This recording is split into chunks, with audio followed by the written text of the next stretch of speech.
तो बताइए मुझे बिल्डर आज सिंगल विंडो क्लियरेंस क्यों मांग रहे हैं? बिल्डर सिंगल विंडो क्लियरेंस इसलिए मांग रहे हैं कि 40 जगह जाकर चढ़ावा नहीं चढ़ाना पड़े, एक जगह पैसे देकर काम चल जाए। अगर बिल्डर्स को कोई डिफॉल्ट नहीं करना है, अगर उनके सारे पेपर सही हैं, तो वो इनकम टैक्स की तरफ फेसलेस अप्रूवल क्यों नहीं मांगते हैं? पहले इनकम टैक्स में यही होता था, मेरी आ गई फाइल स्क्रूटनी में, मैं ऑफिसर के पास जाता हूं, 25-50 हजार रुपए देता हूं, सब सेटल हो जाता है। अब मुझे नहीं पता होगा, अगर मैं स्क्रूटनी में मेरी फाइल है तो मेरा ऑफिसर कौन है। तो रियल एस्टेट के स्टेक होल्डर क्या इतने मासूम हैं कि वो ये नहीं जानते कि फेसलेस अप्रूवल की वो बात करें?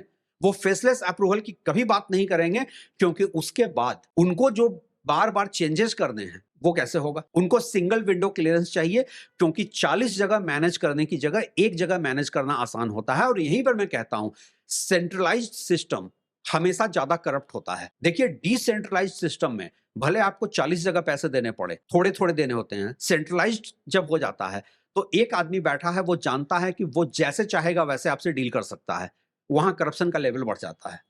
बहुत अजीब लग रहा है कि ये बात हम लोग कितने आराम से कर रहे हैं कि 40 जगह थोड़ा-थोड़ा पैसा देना पड़ता है और ये सब रिश्वत के पैसों की बातें नहीं, हो रही हैं। पैसा देकर भी काम हो जाए तो देखिए, कुछ स्टेट ने क्या किया था, कुछ स्टेट ने, और ये ऑफ द रिकॉर्ड मुझे किसी डेवलपमेंट अथॉरिटी के एक ऑफिशियल ने बताया, कुछ स्टेट ने कर दिया था कि अगर 45 दिन में एनओसी आप नहीं देंगे तो वो डीम्ड एनओसी माना जाएगा। अब ये साहब मुझसे कहते हैं, मैंने कहा कि अब तो आप लोग कुछ कर ही नहीं सकते हैं। कहते हैं, आपको क्या लगता है हम ब्यूरोक्रेसी में इतने साल ऐसे ही बिताए हैं?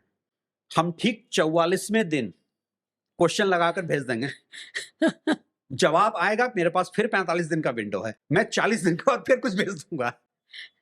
तो वो आपको जैसे चाहे वैसे परेशान कर सकता है। रेरा कहता है बिल्डर बायर एग्रीमेंट की कॉपी आपको मिल जाएगी 10% अपफ्रंट पेमेंट करने पे। आप ये कह रहे हैं वो कागज़ जिसको जो बड़ा ट्रांसपेरेंसी का ध्वज है, उस कागज़ को देखने के लिए 10% आपको हाँ, अपफ्रंट दे देना है हाँ। और वो रिफंडेबल नहीं है। सुप्रीम कोर्ट ने भी इस पर सेंटर को कई बार कहा है यूनिफॉर्म बिल्डर बायर एग्रीमेंट बनाने को, आज तक उस पर काम नहीं हुआ है। दूसरी बात, जो कहते हैं लोग सिस्टम फुल प्रूफ है, 2/3 ऑफ बायर का कंसेंट चाहिए।